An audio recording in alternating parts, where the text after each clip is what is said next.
Hey everybody, what is up? Welcome back to Funnel Trade. We're going to do a podcast style today, nothing to see, so just sit back and listen.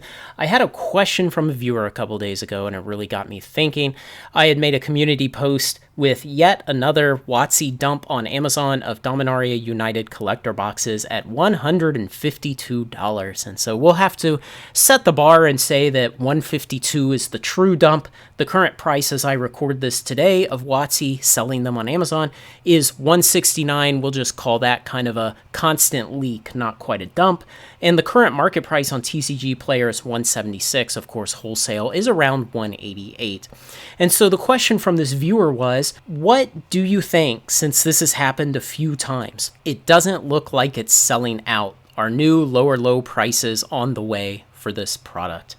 And it really got me thinking not only about Amazon dumps in general, about Dominaria United and these collector boxes, but really about kind of how I can use this as a way to make a video about an explanation of how should you think about these kind of events. You know, when you're trying to predict something that may happen in the future, what is a good mental framework for doing that prediction? What I like to do is first think we need to bound the problem and figure out everything we know for sure. So what do we know for sure in this situation? Well, we know Amazon has been selling these boxes for WotC at $152 multiple times in the last, say, 10, 12 days. We know the current TCG market price is $176. We know from some things Rudy has said over time that this $152 dump price, it's cheaper than what distributors pay WotC to get these boxes for. WotC is not only undercutting local card stores, they are undercutting the distributors themselves. The important part about having recognized that they've done this sale multiple times in the last few weeks, we can probably infer that, you know, they have some stock on hand. This wasn't a one and done, a weird clearing out of the final inventory or anything like that. So we know it's happened multiple times. And so now we might list what are some possible explanations? And you have to be careful here because when you list the explanations for why something might happen or what may happen in the future, you have to be sure to list things that are even highly unlikely, corner case kind of scenarios.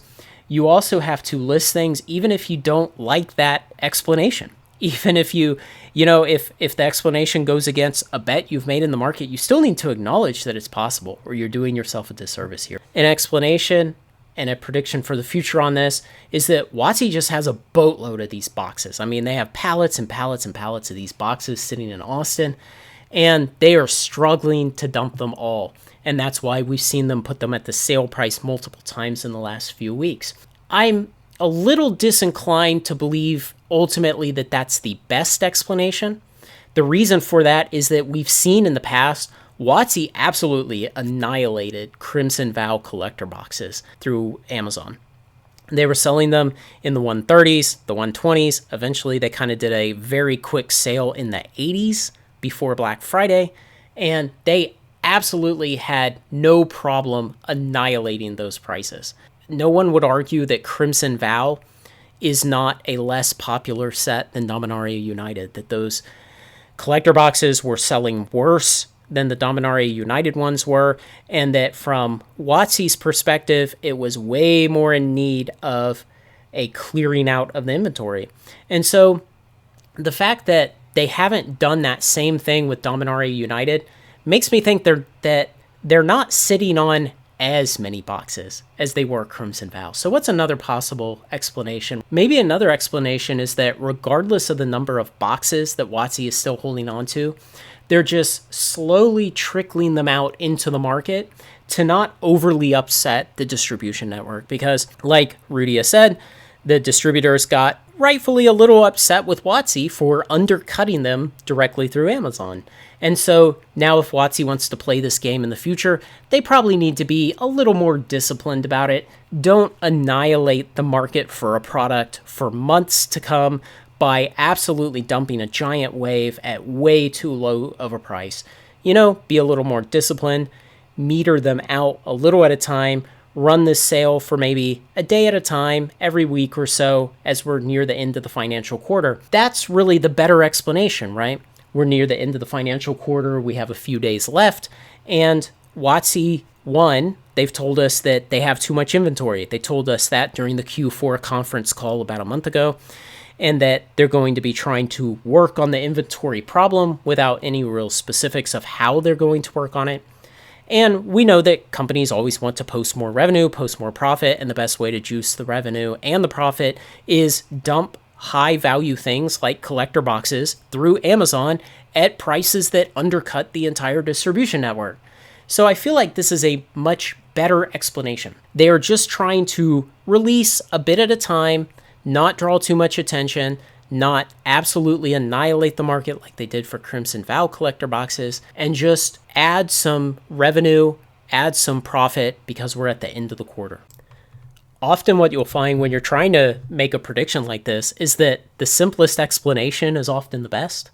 And so, the market for the DMU collector boxes is very weak. People FOMO'd way too hard pre-release. The price spiked up into the 270s, 280s area, and then it crashed back down post-release. And now, like I said, today the TCG market price is 176. So the market is weak. They're not moving organically through the distribution system because you can go out on TCG Player today and buy them at less than wholesale costs. That means WotC is not getting new orders from distributors to replenish distributors because the distributors are not getting new orders for these boxes from LGSs because the LGSs could just walk out to TCG Player and buy them cheaper than they can buy them from their own distributors. So, that's the easiest explanation. Plus, again, it's the end of the quarter. Distribution networks be damned when executives need to make financial numbers. And we have to keep in mind all of these Amazon dumps, long term, they're very bad for the ecosystem. They're bad for distributors and LGSs because essentially it sucks money out of them into WotC's pocket. It goes around them, around the businesses that they've built in order to try to be able to fulfill these parts of the ecosystem. But, they're a quick hit to juice the financials. And so it just kind of seems like the simplest, best explanation that WotC is trying to grab a little bit of extra money out of the pockets of LGSs, out of the pockets of distributors, and that's why we're seeing these kind of dumps. And something to keep in mind here is they're not just dumping Dominaria United collector boxes. There's a whole bunch of other products that WotC is selling on Amazon today that are below distributor cost. It puts a cap on where the market can go before people have to come and exhaust WotC's inventory before going back to the distributors who are still sitting on this product from having bought it from WotC long ago. So that's kind of my thoughts on this and kind of showing you an example of the framework of trying to think what are the possible explanations and then which ones are more likely, what kind of evidence do we have to support one or the other. And now to the second part of this question, are new lower lows coming for these boxes? As in, might we see worse than the current 169 price on Amazon, worse than the 152 dump price on Amazon? And, I will never say that, no, new lower lows are never coming. I'll never commit to a statement like that. We've seen in the past Kaldheim and Adventures in the Forgotten Realms collector boxes. They went into the 130s on their own, just in normal market conditions, without WotC dumping them on Amazon. They saw 130s without dumps. And so, yeah, collector boxes have the ability to fall if there's not good chase cards in them. If it's a standard set that has rotated out of standard, that certainly hurts it some. There's definitely the ability for these to hit new lower lows. Now, on the other side, we've had 2 more standard sets come out since Dominaria United. We've had Brothers War and now Phyrexia. And so the excitement for DMU is gone from the market. The market, we should expect to have settled on the prices of the product. There's no longer anyone standing around chomping at the bit to buy anything Dominaria United right now. It's only opportunistic buyers. And so that's why we see things like the draft boxes below $90 and we see much better prices on the set boxes than originally. It's because the market has settled. So we should also expect that the market for these collector boxes has settled. It's kind of found its long-term spot where we expect that it'll mostly dawdle around, sit here with only minor turbulence for the next so many months until eventually DMU goes out of print, the supply of the cards themselves starts to tighten up, and eventually the collector box itself becomes a collectible item, not just the single cards inside, like is the case when the underlying set is still in print. So my feeling on it today is that we're probably not going to see something significantly lower than this current 152 to 176 range if we're kind of bounding the hard Amazon dumps up to the current TCG market price. So 152 to 176, yeah, I bet it stays around in here until it goes out of print and then it starts going up. I don't think we'll see 130s on this product. We probably won't see 140s like Streets of New Capenna. I think it's probably safe to buy at these prices. And sometimes you'll be wrong on that bet, sometimes you'll be right, but you have to make choices right now. And then only in the future do you get to see with retrospect if you made the optimal choice. So you can't fault yourself for sometimes getting it wrong. You have imperfect information right now. You don't know what the future has. So you have to make a decision to buy or not buy today. Those are the only decisions you can make. So don't beat yourself up when you hedge a position by buying some now in order to protect yourself against swings, but then the market moves down and hey, you could have bought all of it later for less, but when you bought it, you didn't know that. So don't worry about those kind of things. Don't fret over that. And one last thing about this kind of prediction framework, it's wrought with hazard, and you have to be careful of a couple things. One is we may just lack imagination to think of all the possible things that could be going on. If we're trying to figure out why something is some way, what are all the possible reasons? We may not be able to think of all of the possible explanations.